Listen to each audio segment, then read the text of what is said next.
Well, ladies and gentlemen, in a very interesting post, apparently a new book has been written about the negotiations between Cyril Ramaphosa and John Steenhuisen. And in that book, apparently Cyril Ramaphosa described John Steenhuisen as having no magic.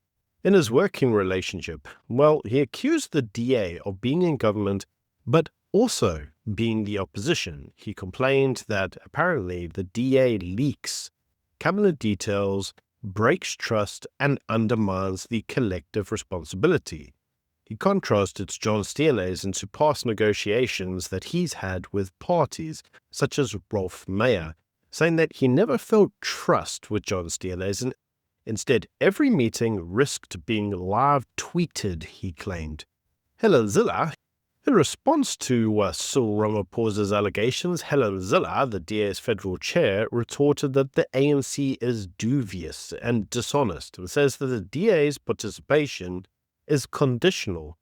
Without them, the GNU collapses. So she says that the DA is needed for the GNU, and so from that perspective, the ANC cannot just bulldoze the DA, she says, into doing whatever they want. Although, if you actually look at the way the ANC and the DA have interacted during the GNU, you may be tempted to say that that's not entirely correct, though, is it? Now, Ramaphosa says that business pressured him into the GNU, but despite him going into the GNU because of the pressures from business, he says that the business community then lobbied the U.S. Treasury Secretary Janet Yellen to fund opposition parties rather than to trust the ANC. He says he accused those exact business people of then bad-mouthing South Africa abroad. I mean, it's a very strange way that you would describe it, bad-mouthing. But in any case, he says that behind the scenes, Steenhuisen once texted him no deal in relation to the GNU, only to resume talks the next day, which has led Ramaphosa to describing John Steenhuisen as willy, decisive, and thin-skinned. I mean, this is in contrast to what John Steenhuisen describes Cyril Ramaphosa as being. Now, in this book, Gauteng McKenzie, the leader of the PA, praised Ramaphosa for keeping the ANC in power after losing its majority. He called this leadership extraordinary because effectively Cyril Ramaphosa had somehow kept the ANC in power despite losing the elections. Now, for the rest of us, we don't call that leadership extraordinary. We call that making a mockery of democracy. Anyway, that's just my opinions. So before we get on to the rest of the video, where we're going to look at a number of other issues, can I yet again remind you, if you haven't already, subscribe to the channel. If you really enjoy the work that I do here, you're welcome to buy me a coffee. The link is in the description box below.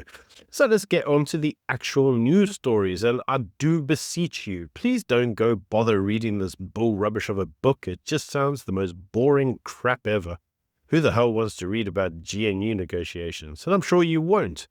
In any case, let's go on to the first news story, and that is, you will recall that in front of 4,000 ANC councillors at the FNB Stadium, Ramaphosa urged his councillors to learn from the DA, admitting that DA municipalities often outperform ANC ones in clean audits.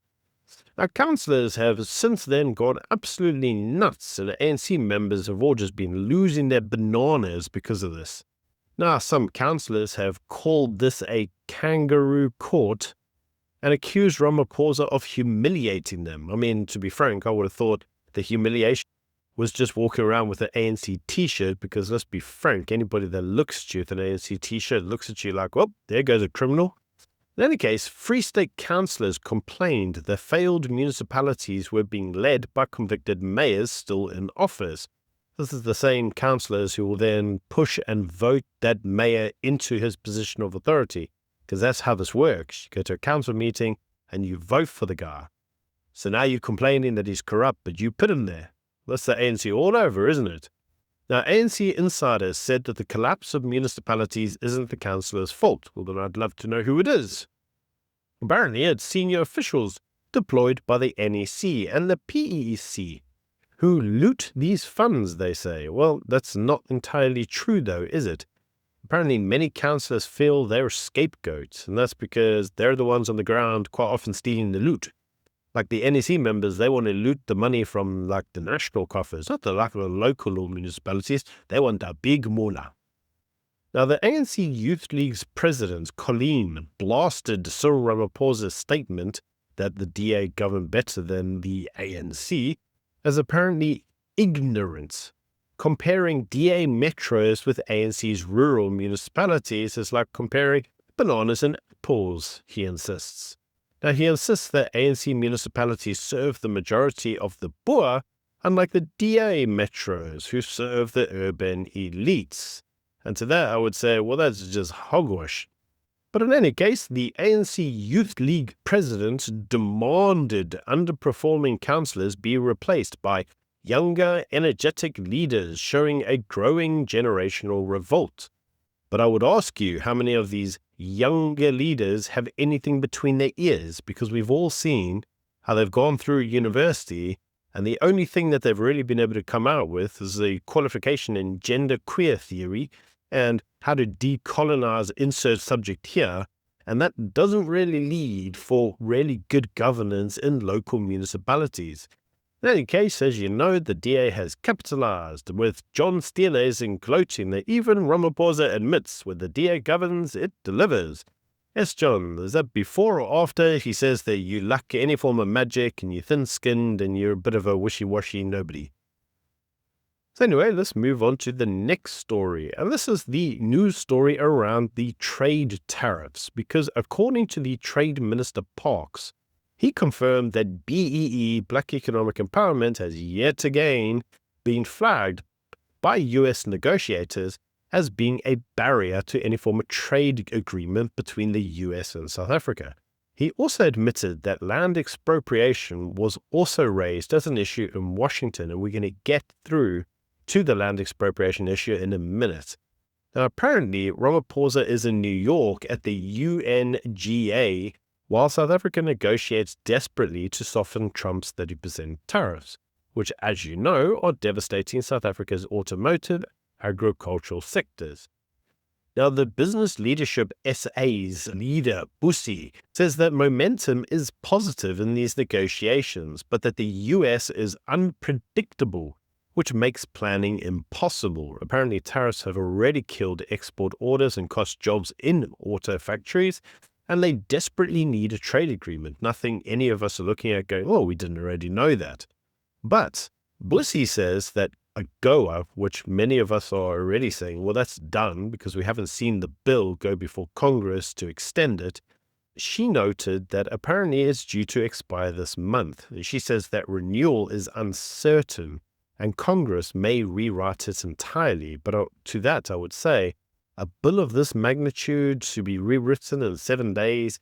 No, Busi, it's done. It's dead. They may come up with a new bill, but it won't be AGOA. It may be AGOA version 2, and that's going to take some time to get through all the relevant houses. Now, the US is also linking its trade concessions to domestic policy reforms, which, as you know, includes BEE, property rights, and foreign ownership rules. The foreign ownership rules are specifically going to be in relation to US companies trying to invest in South Africa. Now, these key policies all touch the ANC's most sensitive ideological red line. I would add that the news article says South Africa's most sensitive ideological red lines, but no, they're not. These are ANC red lines. The rest of us don't give a flying damn about them. Only the ANC does, because it's the ANC patronage network that actually financially benefits from them. So Busi further concluded that South Africa cannot bank on the US because of its demands. Instead, it must lean into BRICS, the African Continental Free Trade Agreement, and any new deals that South Africa can do with Asia. Now, South Africa has just signed customs recognition pacts with India and the UK, and also has sent missions to Indonesia, Vietnam, and Malaysia in order to agree new trade deals. So let me know what you think in the comments. Do you think that we're actually going to be able to agree all of this, or the ANC basically blindside the negotiations with their devotion to their ideology? Moving then on, as you've heard, if we can't negotiate with the US, don't worry, we'll just negotiate with China. Now, a key area where negotiation with a foreign entity becomes important is, well, tourism, because tourism is really important to the South African economy. Now, South Africa saw 5.8 million tourists between January and July 2025, and this is up 14% year on year, but still 13% behind the 2019 levels, that's the pre-pandemic levels. Now, the big loss are the high spending overseas visitors. Chinese tourists dropped from 93,000 in 2019 to just 23,000 this year. Yeah, China's really investing in South Africa. Really big over high spenders. Yep, they're all right there, said no one ever. Indian arrivals remain at 27% below the 2019 figure. And so combined, these two countries, India and China, both countries as part of BRICS, are only spending 4.3 billion in South Africa. This is far lower than they've ever done before. Now, this is despite a fast pass visa, which was issued to allow these individuals quicker and easier access into South Africa. Now, Europe too remains stagnant. German visitors are still 13% below pre-pandemic, and French numbers remain flat. Now, the UK and the US have recovered, but only modestly. So it does look like the majority of our tourists are coming from the UK and the US. You'd think we almost need a trade deal with the US. Now, Russian arrivals have exploded. Now, this, I must say, did catch me a little bit by surprise, and they've exploded by 2,500% in a decade. They were 10,000 in 2014, and now they are 255,000 in 2024. But this shouldn't really be that surprised because, as you would have known from news a couple of years ago, the Russians are all buying properties around Cape Town. In any case, overall, global tourism grew 12% last year, and in typical fashion, South Africa is doing what it does best, and it's like crawling to keep up, because ours only grew 5.1%. This means that in yet another metric, we're being left behind, despite actually issuing a fast-track scheme to supposedly keep up with the rest of the pack. Now, another area where we can see South Africa being left behind is that the Deputy Finance Minister has warned that South Africa needs 4 to 5% annual GDP growth to escape poverty. Currently, growth averages 1.2% since 2009, whilst population grows at 1.6%. So our economy is growing at a slower pace than population, which means that every year there are less jobs for more people. Yeah, that's not sustainable in the slightest, and I'm sure it's probably going to be YT's fault. I mean, who else's fault is it going to be? ANC policy? Those guys never do anything wrong, so they tell me. Now, the Eskom crisis makes South Africa one of the most expensive electricity markets globally, and this is deterring investment. Without fixing supply and pricing, growth will never recover. This is at least the advice given by the Deputy Finance Minister. Now, in terms of logistics, South Africa's ports rank amongst the worst in the world, with Transnet moving only 2/3 of the tonnage it did decades ago. So despite actually not building anything, the actual ports that they have now are actually working less and being less efficient now than they did a decade ago. And mining and agriculture say they are losing billions because of the ports. Now, agriculture says that the delay in ports is actually causing their harvest to rot. Now, in terms of the municipalities, the Deputy Finance Minister warns of municipal collapse, with only 34 out of the 257 municipalities getting clean audits. 76% are financially or institutionally distressed. Many towns lose over 40% of their water supply to leaks because the municipality has not maintained infrastructure.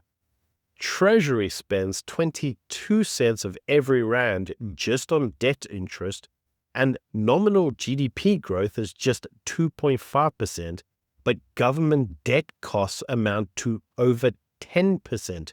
meaning debt is compounding at a faster rate than we can afford it. So debt becomes more expensive by the day, but the actual earning potential of the government itself is diminishing. So business leaders are warning investment is at its lowest level since 2003, just 13.5% of GDP. All this while South African corporates are sitting on 1.5 trillion rand in cash, but they all say they will not invest in South Africa until there is a policy shift. So going back to the previous article, and that's the Americans are saying, change your policy, but let's see, will they? Because the South African government is being told, even by its own deputy financial ministers, that the state of the country will remain destitute and it will worsen unless the ANC changes tact. Which brings us on to a very final news article. And this is the news article around the 34-hectare property in Ekurhuleni, which was worth between 30 and 64 million rand, which was expropriated without compensation. Now, this expropriated property has kicked off a court case that could set national precedent. The city argues that it was vacant land held for speculation, and the owners argue that it was earmarked for development. But in typical fashion, what is speculation versus potential future development? But people do take time to develop things, and you quite often have to raise significant funds, get things signed off, paperwork takes some time. So can you really say what's speculative and what will be developed? You can let me know what you think in the comments. But the new EWC, the new Expropriation Act, does allow nil compensation in some cases, but it hasn't been tested in court so far. So the trial will begin in February 2026. But you see, there are really important elements about this case. The first is that the municipality said that they were expropriating the property in order to develop it for low-cost housing. But it hasn't done that. In over 5 years, nearly 6 years, they still haven't touched it. Now, Salgalifia and the Freedom Front Plus warns that this shows that no land is safe in South Africa. Investors are fearing property values across the board could crash if nil compensation is upheld in court in this supposed case. Now, in terms of the international implications, the US has already flagged EWC as a trade concern, and Ramaphosa denied EWC to Trump. He said, nobody's losing their property. But critics say that the Ekurhuleni case proves otherwise, because it does. This wasn't just land that was idle, that was going to hell and back. It wasn't land the Cyril says would typically be affected by the EWC rules. It's not lands or properties in the urban settings that's going through to forms of urban decay, and that expropriating it is a way to regenerate the local area. This is land where the municipality effectively said, oh, we want that land because we need to house our people. And housing our people is more important than your property ownership of that land. So it's going to be very interesting to see how this holds up in court, because this expropriation is exactly the type of expropriation that everybody feared would occur in the first place. Now, many are worried that if the court actually backs this nil compensation claim, it could embolden illegal land grabs and further erode investor confidence. So it'll be very interesting to see how the entire thing will be dealt with. Now, I did do a little bit of digging into this, and it does look like Ekurhuleni and the actual landowners are in negotiation. So it's highly likely that this will all settle outside of the courts, because the actual company who owns the land says they don't actually have a problem with Ekurhuleni taking the land. It's not getting paid for it that was problematic to them. In any case, do let me know what you think in the comment section below of all these news articles, and until next time, bye.